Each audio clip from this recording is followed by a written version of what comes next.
Britain left the European Union to reclaim sovereignty, but nearly a decade after Brexit, war has returned to Europe. Global security is fraying, and defence priorities are shifting fast. Now, the UK is reopening a debate once considered politically untouchable, whether Britain should join the European Union's massive defence financing programme. At the centre of this rethink is the Security Action for Europe, or SAFE Fund, one of the largest rearmament initiatives ever attempted by the EU.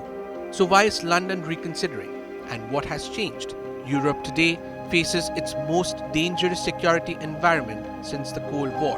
Russia's invasion of Ukraine has redrawn threat perceptions across the continent. NATO allies are racing to rearm.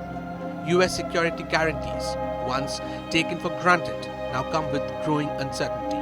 Against this backdrop, European countries are pushing for greater strategic autonomy, building weapons, ammunition, and military platforms at scale inside Europe.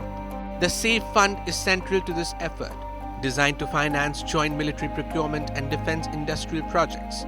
SAFE aims to reduce fragmentation, speed up rearmament, and strengthen Europe's collective military capability. The fund could mobilize up to 140 billion euros, making it one of the largest defense financing pools in European history. Britain did explore joining SAFE earlier, but talks collapsed in late 2025.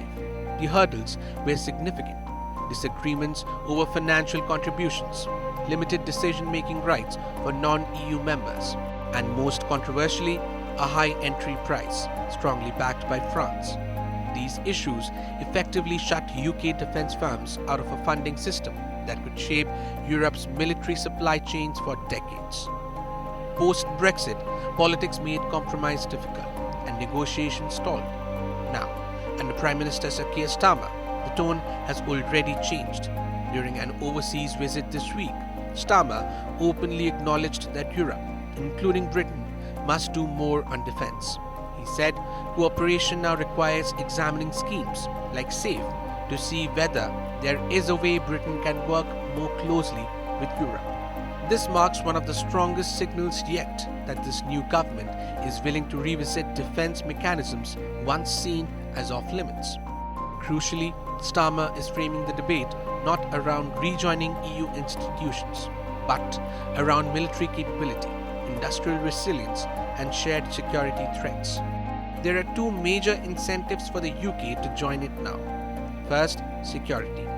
Closer defense cooperation strengthens deterrence against Russia and reassures allies at a time of geopolitical volatility. Second, economics. British defense companies could gain access to large, long-term European contracts, securing jobs, supply chains, and industrial relevance. Remaining outside SAFE risks marginalizing UK firms from Europe's future defense ecosystems. The shift is not without controversy. Critics warn that re-engaging with EU defence structures risks blurring post-Brexit red lines, particularly if it involves financial or regulatory oversight from Brussels. Starmer, however, has ruled out rejoining the single market or customs union. The message is of a selective reset, not a reversal of Brexit. As war reshapes Europe's security architecture, old political taboos are being tested. Britain's renewed interest in the EU's defence fund reflects a hard geopolitical reality. In an era of instability, defence cooperation may matter more than past divisions. Whether London and Brussels can bridge their differences remains to be seen. But the fact that talks are back on the table tells its own story. With Harsh Mishra, Bureau Report, India Today Global.